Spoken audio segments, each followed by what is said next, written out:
안녕하십니까. 나훈전 목사입니다. 그동안 제가 영혼의 원리, 재회의 원리, 용서의 원리에 대해서 말씀드렸습니다. 오늘 마지막으로 제4원리인 축복의 원리에 대해서 말씀드리려고 합니다. 우리가 예수 그리스도를 영접하면 하나님이 주시는 놀라운 복과 은혜가 있습니다. 그것을 살펴보겠습니다. 첫 번째로 하나님의 자녀가 됩니다.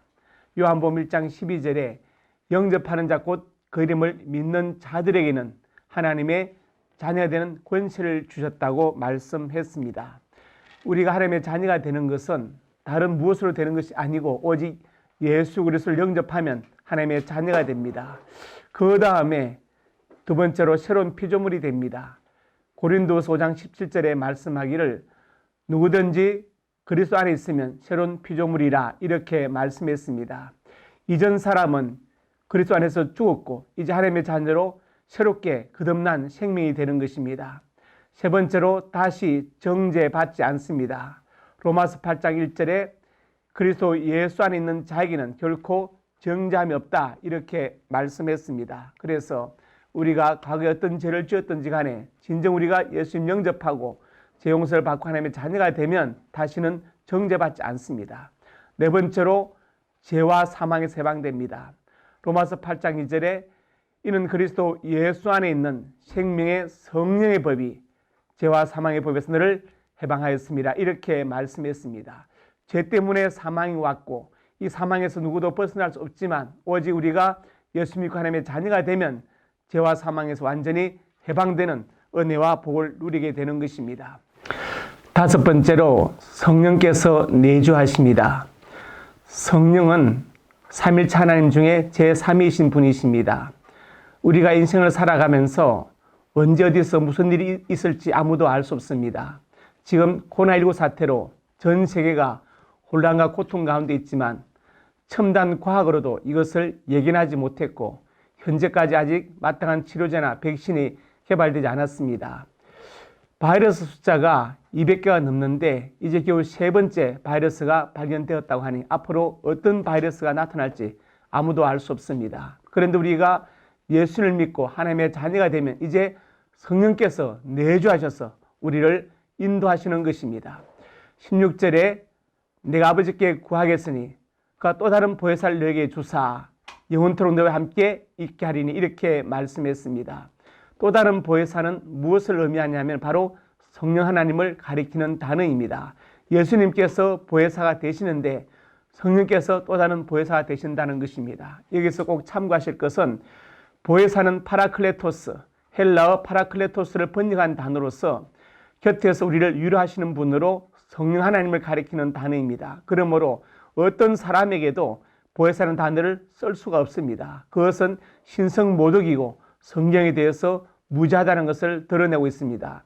많은 이단 사이비들이 자신을 보혜사로 주장하지만 보혜사는 성령 하나님이시고 그리고 또 예수님이 보혜사가 되십니다. 17절에 그는 진리의 영이라 이렇게 말씀했습니다.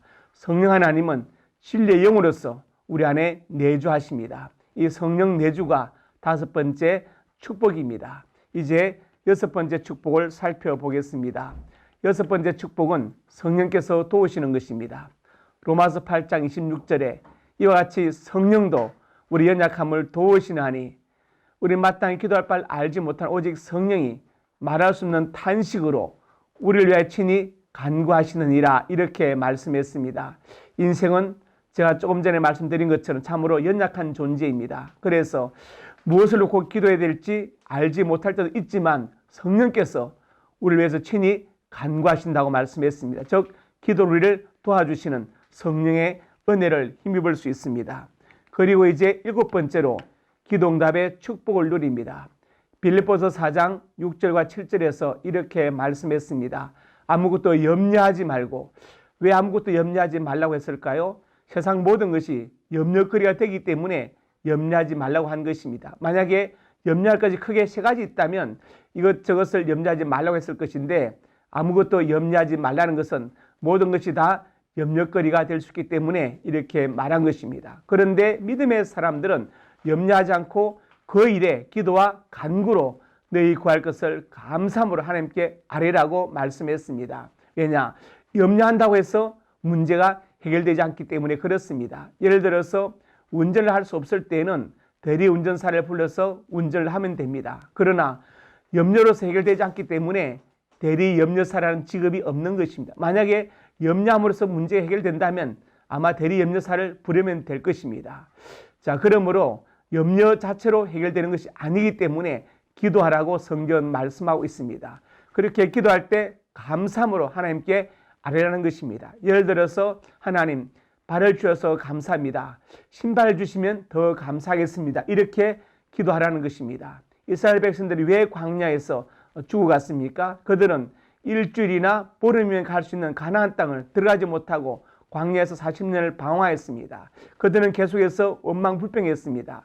만나를 주신 것을 먹으면서 고기 먹고 싶다고 원망불평합니다. 예를 들어서 하나님, 오늘도 만나 주셔서 감사합니다. 고기 주시면 더 감사하겠습니다 라고 하면 될 것인데 원망불평을 시작합니다. 바로 그것이 문제였습니다. 그리고 가나안 땅을 정탐한 10명의 정탐꾼의 부정적인 보고를 듣고 거기에 마음이 넘어갔습니다. 그래도 그들이 그렇게 강하다 할지라도 하나님께서 능히 이기게 하실 것이라는 것을 믿으면 될 것인데 믿지 못한 것입니다. 여러분, 구할 것이 있다면 먼저 내게 있는 것으로 감사함으로 기도하시기 바랍니다. 그래서 7절에 그리하면 이렇게 말씀했습니다. 모든 지각에 뛰어난 하나님의 평강이 그래서 예수 안에서 너희 마음과 생각을 지키신다고 약속했습니다. 우리가 예수 믿고 하나님의 자녀가 되면 7번째로 기도응답의 축복을 누리게 되어 있습니다.